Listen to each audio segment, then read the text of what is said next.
फिर एक बार जंगी हालात के बीच खौफनाक साजिश का कच्चा चिट्ठा लेकर हाजिर हूं मैं, प्रशांत चुरहे। ट्रंप ने ईरान के प्रस्ताव को पूरी तरह से खारिज कर दिया है और भड़के ट्रंप ने ईरान को चेतावनी भी दे दी कि ईरान अब कभी हंस नहीं पाएगा। ट्रंप के बयान के बाद ईरान और अमेरिका में अब भीषण जंग की आशंका बढ़ गई है और इस बीच ईरान ने कहा कि हॉर्मुज का एक ऐसा इलाका जिस पर पूरी तरह से तेहरान का कंट्रोल होगा और फिर यूरेनियम पर बात सबसे आखिर में होगी, यानी न्यूक्लियर प्रोग्राम पर ईरान कोई समझौता करने तैयार नहीं।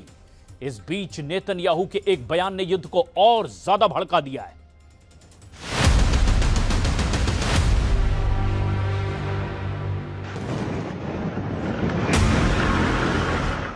ट्रंप का मूड ऑफ हो गया है।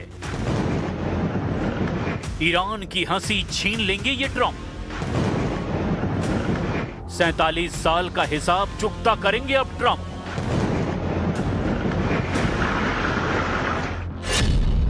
ईरान के प्रस्ताव पर ट्रंप आग बबूला हो गए हैं।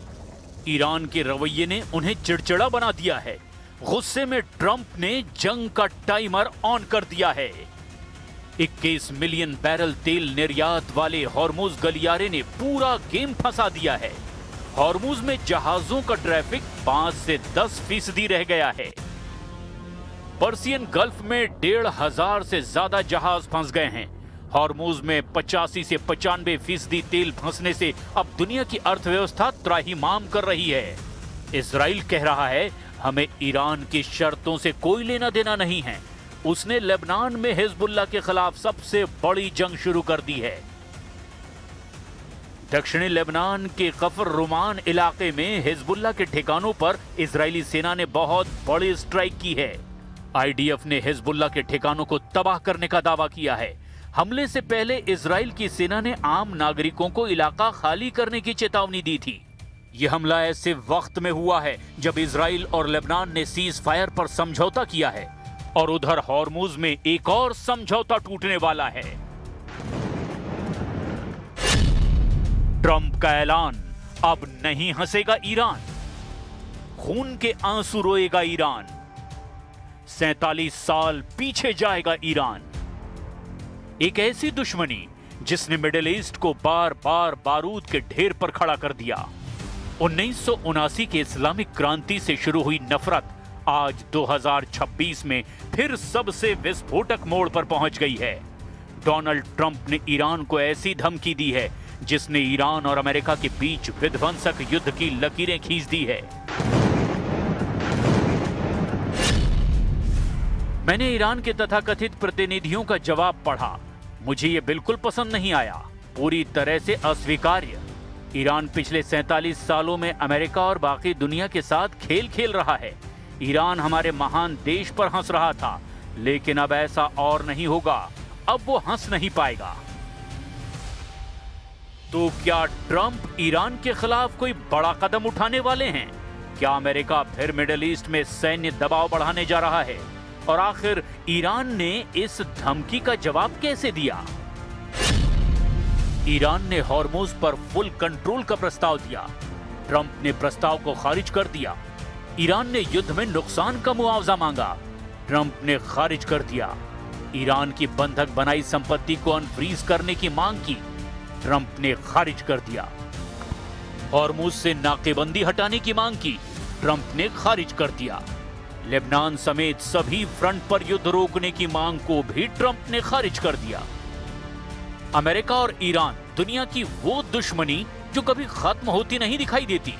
एक तरफ वॉशिंगटन, दूसरी तरफ तेहरान और बीच में पूरा मिडिल ईस्ट। लेकिन अब ट्रंप के बयान ने इस तनाव को और खतरनाक बना दिया है। ट्रंप का दावा है कि ईरान ने अमेरिका को कमजोर समझने की गलती की है। अमेरिका और ईरान की दुश्मनी की शुरुआत 1979 की इस्लामिक क्रांति से मानी जाती है, जब ईरान में शाह की सत्ता गिर गई थी और अयतुल्लाह खुमैनी के नेतृत्व में नया इस्लामिक शासन आया। इसके बाद तेहरान में अमेरिकी दूतावास पर कब्जा हुआ। 52 अमेरिकी नागरिकों को 444 दिनों तक बंधक बनाया गया। तब से वॉशिंगटन और तेहरान के रिश्ते दुश्मनी में बदल गए। और अब कहानी न्यूक्लियर प्रोग्राम और हॉर्मूज पर अटकी हुई है। ट्रंप अब उसी इतिहास का जिक्र करते हुए 47 साल का हिसाब बराबर करने की धमकी दे रहे हैं। ट्रंप ने ईरान से संवर्धित यूरेनियम प्रोग्राम रोकने का प्रस्ताव दिया। ईरान ने इसे अपने प्रस्ताव में सबसे आखिर में रखा। ईरान का कहना है कि सभी मुद्दे हल होने के बाद इस पर बात होगी, जबकि ईरान का न्यूक्लियर प्रोग्राम ट्रंप के कोर एजेंडे में है। ईरान के न्यूक्लियर प्रोग्राम पर ट्रंप का रुख पहले से सख्त रहा है। तेहरान पर हमले की शुरुआत भी ट्रंप ने ईरान के पास न्यूक्लियर बम होने के दावे के साथ की थी। अपने पिछले कार्यकाल में ईरान के न्यूक्लियर प्रोग्राम को लेकर उन्होंने भारी आर्थिक प्रतिबंध लगाए थे। अब भी ट्रंप सीज फायर वाली डील में ईरान पर न्यूक्लियर प्रोग्राम को लेकर दबाव बना रहे हैं। तो बात ये रही, बैठक अच्छी रही, ज्यादातर बिंदुओं पर सहमति बन गई, लेकिन एकमात्र मुद्दा जो वास्तव में मायने रखता था वो था न्यूक्लियर। ईरान और अमेरिका के बीच सीज फायर वाली डील में ईरान का न्यूक्लियर प्रोग्राम अमेरिका के लिए सबसे पहला मुद्दा है, जबकि ईरान ने इसे सबसे आखिर में रखा है। Iran will not have a nuclear weapon and we're going to get the dust back. We'll get it back either we'll get it back from them or we'll take it. कई international experts मानते हैं कि Trump का ये बयान सिर्फ राजनीतिक बयानबाजी नहीं हो सकती। ईरान और अमेरिका युद्ध की वजह से मिडिल ईस्ट में तनाव लगातार बढ़ते जा रहा है। हॉर्मुज स्ट्रेट, यमन के हूथी, इराक और सीरिया में अमेरिकी बेस और इजराइल बनाम हिजबुल्लाह और ईरान टकराव, इन सब ने पूरे इलाके को विस्फोटक बना दिया है।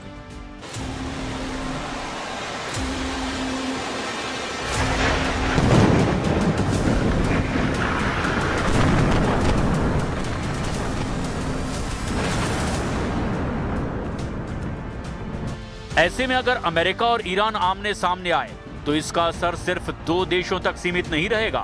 तेल की कीमतें, वैश्विक बाजार और पूरी दुनिया की सुरक्षा प्रभावित हो सकती है।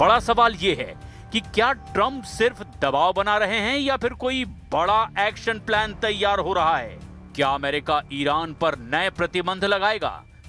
क्या अमेरिका की ओर से मिडिल ईस्ट में सैन्य मौजूदगी और बढ़ाई जाएगी?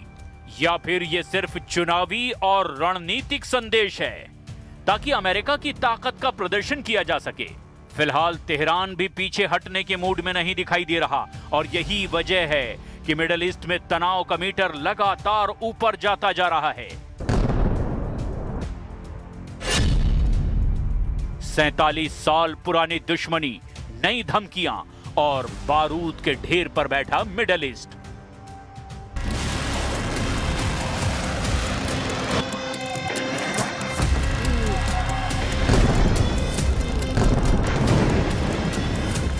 ट्रंप का दावा है कि अब ईरान नहीं हंसेगा, लेकिन सवाल यह है, क्या यह सिर्फ शब्दों की जंग है या दुनिया एक नए टकराव की तरफ बढ़ती दिखाई दे रही है?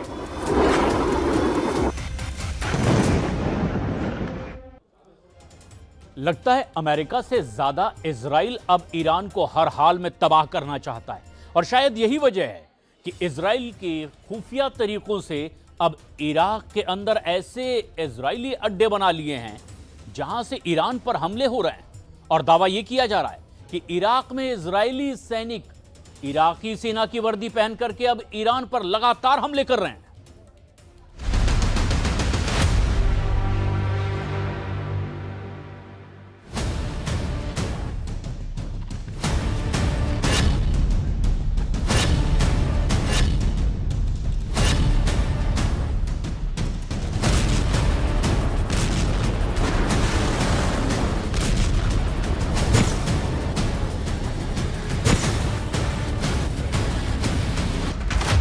दो मोर्चों पर गुप्त हमले, इराक से ईरान पर इजरायली हमले।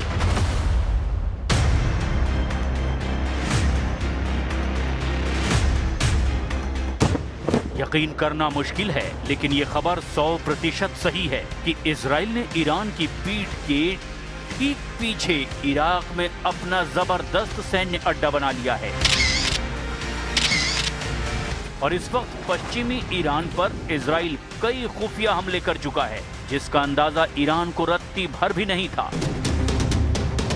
कहने का मतलब यह है कि इराक में इजराइल के कई गुप्त अड्डों की खबर सामने आने के बाद क्षेत्र में कूटनीतिक हलचल अब और तेज हो गई है, क्योंकि इराक पारंपरिक रूप से ईरान और अमेरिका दोनों के बीच संतुलन बनाने की कोशिश करता रहा, लेकिन अब इजराइल किसी भी कीमत पर ईरान को बख्शने के मूड में बिल्कुल नहीं है। दावा तो यहाँ तक किया जा रहा है कि तुर्की और इजराइल के बीच जबरदस्त तनाव बढ़ चुका है। तुर्की ने सैकड़ों बैलिस्टिक मिसाइलों को फुल एक्टिव कर दिया है।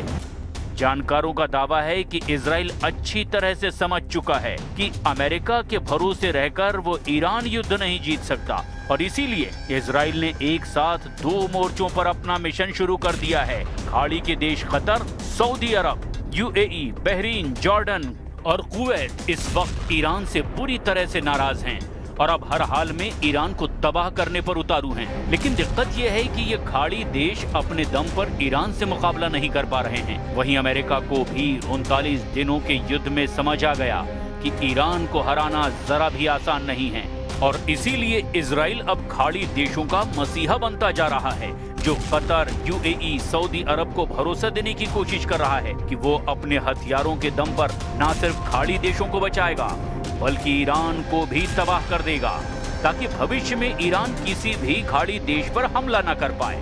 ईरानी सेना के टॉप कमांडर की धमकी ये साबित करती है कि क्यों इजराइल के लिए ईरान वाकई एक बहुत बड़ा और खतरनाक मुल्क बन चुका है।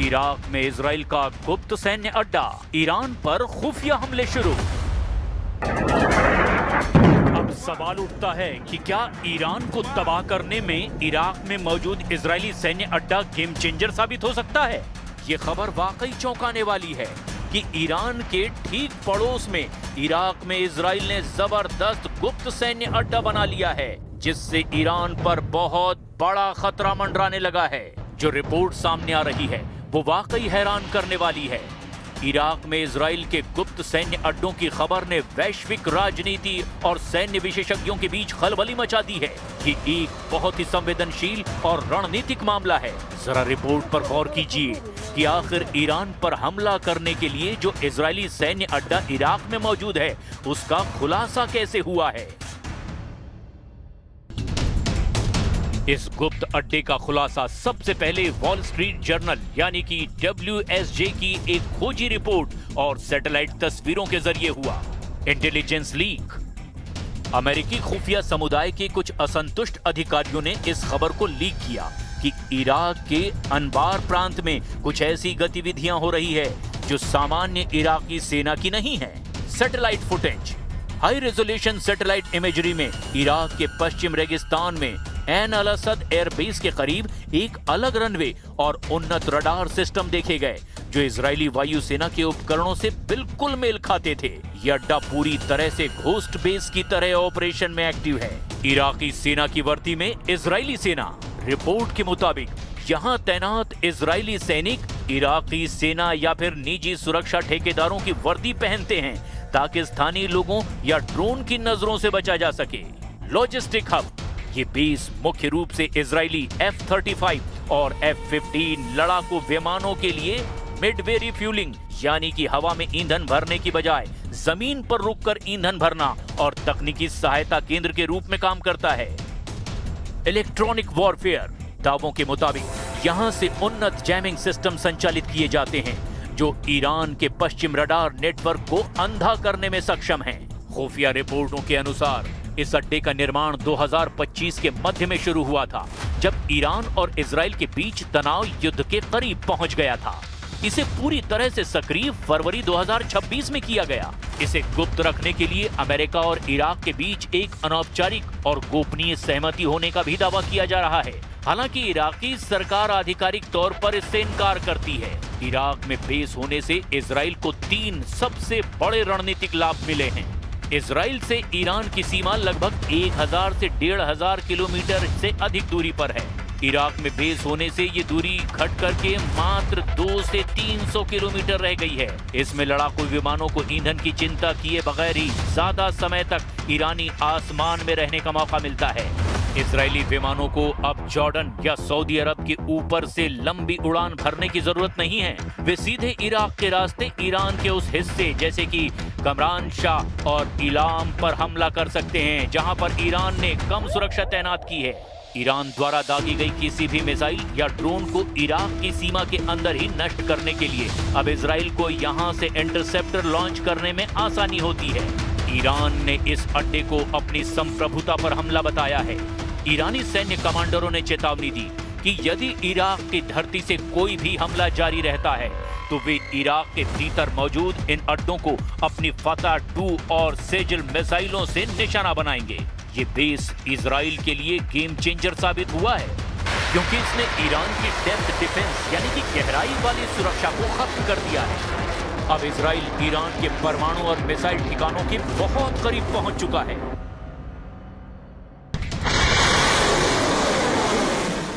अब ऐसे हालात में अगर ईरान पर और ज्यादा हमले अमेरिका और इजराइल करते हैं तो ईरान भी ऐसे हथियारों से हमला कर सकता है जिसका अंदाजा अमेरिका और इजराइल को रत्ती भर भी नहीं है। और अगर ऐसे गुप्त हथियारों से ईरान ने हमला किया तो यकीन मानिए इजराइल के वजूद पर बहुत बड़ा खतरा पैदा हो जाएगा।